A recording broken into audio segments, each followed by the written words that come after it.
Magpo-full blown face to face na daw ah. Ako lang ba yun? Yung dahil sa pandemic, nagbago yung way ng pananamit. As in, gustong gusto ko yung mga comfy clothes na lang. As in, kung kaya kong lumabas ng nakapambahay, kung kaya kong pumunta sa mall ng nakapambahay, pupunta ako. Tapos ngayon, dahil dati, sobrang gara akong magdamit. Yung mga damit kong magaganda ngayon, parang nahihiya na akong suotin sila. Tapos, kahit naman magdamit ka ng maganda, hindi naman nila makikita mukha mo. Kasi syempre, pandemic pa din, ba't naman hindi ka magpe-face mask?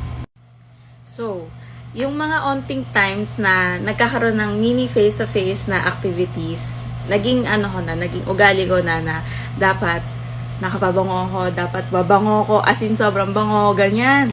Tapos, isa talaga sa mga pabango na pinaka nagustuhan ko, ito, Miriscent Cloud yan.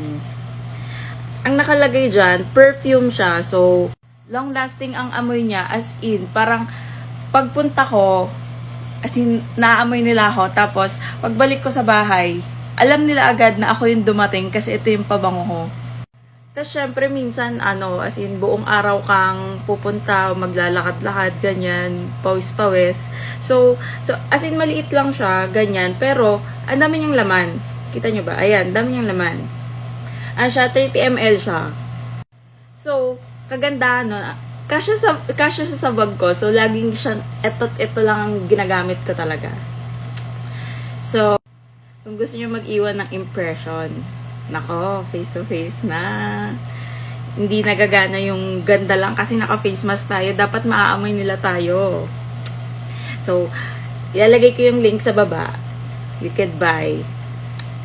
Very much recommended.